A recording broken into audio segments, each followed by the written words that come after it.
السلام علیکم ورحمۃ اللہ وبرکاتہ۔ حضرت محمد صلی اللہ تعالیٰ علیہ وسلم اور شیطان کا واقعہ۔ ناظرین، آج ہم آپ کو اللہ کے پیارے نبی حضرت محمد صلی اللہ تعالیٰ علیہ وسلم اور شیطان کی ملاقات کا واقعہ بتانے والے ہیں، جس سے آپ کو معلوم چل جائے گا کہ شیطان ہمیں کس طرح سے برے کام کی طرف لے جاتا ہے۔ اللہ کے نبی اور شیطان کے بیچ کیا باتیں ہوئی تھیں، کیا سوالات اور کیا جواب ہوئے تھے، وہ سب کچھ آج ہم آپ کو اس ویڈیو میں بتائیں گے۔ جب اللہ تعالیٰ نے حضرت آدم علیہ السلام کو بنایا، فرشتوں اور شیطان کو اللہ نے حضرت آدم علیہ السلام کو سجدہ کرنے کا حکم دیا تو سب نے سجدہ کیا، لیکن شیطان نے سجدہ کرنے سے انکار کر دیا۔ اللہ تعالیٰ نے بھی شیطان کو لعنت کے ساتھ جنت سے نکال پھینکا۔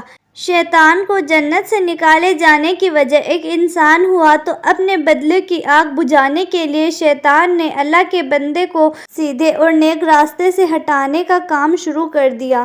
کئی نبیوں اور رسولوں کے دور میں شیطان ان سے ملاقات کرتا رہا اور ان کی قوم کو تباہ اور برباد کرنے کے لیے الگ الگ چالیں چلتا رہا اور ان کو گمراہوں میں ڈالتا رہا، جس کی وجہ سے ان پر دردناک عذاب آئے اور ان کا نام و نشان مٹ جائے۔ ایک مرتبہ جب حضرت موسیٰ علیہ السلام سے شیطان کی ملاقات ہوئی تو شیطان نے حضرت موسیٰ علیہ السلام سے کہا، اے موسیٰ، اللہ تعالیٰ نے آپ کو اپنے رسالت کے لیے اپنا نبی بنا کر آپ کو دنیا میں بھیجا ہے اور آپ اللہ تعالیٰ سے ہم کلام بھی ہوا کرتے تھے، یعنی آپ اللہ تعالیٰ سے باتیں بھی کیا کرتے تھے۔ میں بھی خدا کی مخلوق میں شامل ہوں اور مجھے ایک گناہ ہوا ہے اور اب میں اس گناہ سے توبہ کرنا چاہتا ہوں۔ آپ اللہ تعالیٰ کی بارگاہ میں میری سفارش کریں کہ اللہ میری توبہ قبول کرے۔ حضرت موسیٰ علیہ السلام نے اللہ تعالیٰ سے شیطان کے لیے دعا کی۔ اللہ تعالیٰ کی طرف سے حکم ہوا، اے موسیٰ، ہم تمہاری دعا قبول کریں گے، اور شیطان کے لیے اللہ نے حکم دیا کہ اسے حکم دو کہ وہ آدم کی قبر کو سجدہ کرے، پھر اس کی توبہ قبول ہوگی۔ شیطان نے انکار کیا اور گھمنڈ اور غصے میں آ کر کہنے لگا، جب میں نے حضرت موسیٰ علیہ السلام کو ان کی زندگی میں سجدہ نہیں کیا تو آج ان کی قبر کو بھی سجدہ نہیں کروں گا۔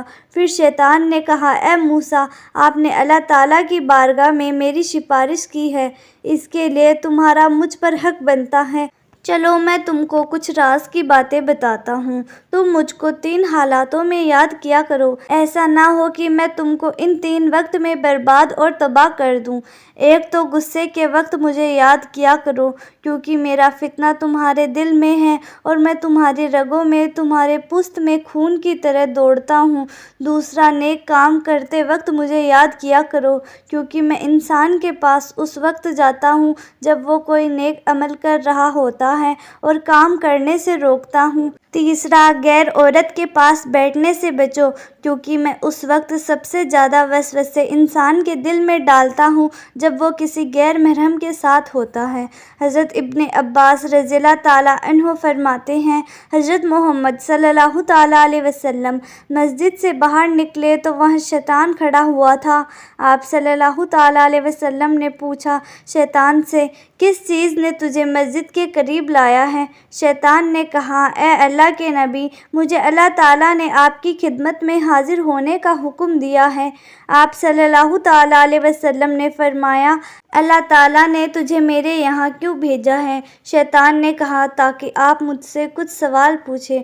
حضرت ابن عباس رضی اللہ تعالیٰ عنہ فرماتے ہیں، پہلے آپ صلی اللہ تعالیٰ علیہ وسلم نے نماز کے متعلق پوچھا، اے شیطان، میری امت کو نماز جماعت کے ساتھ پڑھنے سے کیوں روکتا ہے؟ شیطان نے عرض کیا، حضور، جس وقت آپ کا کوئی امتی جماعت کے ساتھ نماز پڑھنے کے لیے گھر سے باہر نکلتا ہے تو مجھے ایک بیماری گھیر لیتی ہے، جب تک وہ واپس نہیں ہوتا میں اسی بیماری سے پریشان رہتا ہوں۔ پھر آپ صلی اللہ تعالیٰ علیہ وسلم نے پوچھا، تو ان کو علم حاصل کرنے اور دعاؤں مانگنے سے کیوں روکتا ہے؟ شیطان نے عرض کیا، جب کوئی شخص اپنے رب سے فریاد کرتا ہے تو میں اس وقت اندھا اور بہرا ہو جاتا ہوں، مجھے اس وقت شفا و سکون ملتا ہے۔ جب وہ دعا مانگ کر کسی دوسرے کام میں لگ جاتا ہے۔ آپ صلی اللہ تعالیٰ علیہ وسلم نے شیطان سے پوچھا، میری امت کو قرآن پڑھنے سے کیوں روکتا ہے؟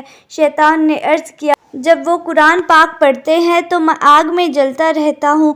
پھر آپ اللہ کے پیارے نبی حضرت محمد صلی اللہ تعالیٰ علیہ وسلم نے فرمایا، تم ان کو نیک کام کرنے سے کیوں روکتے ہو؟ شیطان کہنے لگا، جب کوئی شخص نیک کام کرتا ہے تو میرے سر پر کلہاڑی جیسی کوئی تیز دھار ہتھیار چلتی ہے جو مجھے ایسے کاٹتی ہے جیسے لکڑیوں کو کاٹا جاتا ہے۔ شیطان انسان کا بہت بڑا دشمن ہے۔ ہماری کوئی نیکی اور کوئی خوشی شیطان کو بالکل پسند نہیں۔ شیطان تو چاہتا ہے جیسے اسے حضرت آدم علیہ السلام کی وجہ سے جنت سے نکالا گیا تھا، اسی طرح حضرت آدم علیہ السلام کی اولادوں کو بھی جنت میں جانے کا موقع نہ ملے اور یہ جہنم میں ڈال دیے جائیں۔ جس طرح شیطان کو جہنم میں ڈال دیا جائے گا، اسی لیے شیطان لاکھ کوشش کرتا ہے کہ انسان کو بھی صحیح راستے سے بھٹکا دے، برے کام کی طرف اسے لے جائے، شراب، جوا، چوری، بے نمازی، بدکار اور دوسرے کاموں میں ان کا دل لگ جائے اور ان کی آخرت کو برباد کر دے۔ اللہ تعالیٰ سے دعا ہے کہ وہ ہمیں شیطان کے مکر و فریب اور اس کی بری چالوں سے بچائے رکھے، آمین۔ بھائیوں اور بہنوں، امید کرتی ہوں کہ آپ کو ہماری آج کی ویڈیو پسند آئی ہوگی، لہٰذا اگر ویڈیو پسند آئی ہے تو ویڈیو کو لائک کریں اور زیادہ سے زیادہ لوگوں تک شیئر کریں، اور اگر ہمارے چینل پر نئے ہیں تو چینل بھی سبسکرائب کریں۔ ہم ہر روز آپ کے لیے ایسی ہی معلوماتی ویڈیوز لے کر آتے رہتے ہیں، تو پھر جلد ہی ملتے ہیں ایسی ہی نئی ویڈیو کے ساتھ۔ تب تک کے لیے خدا حافظ۔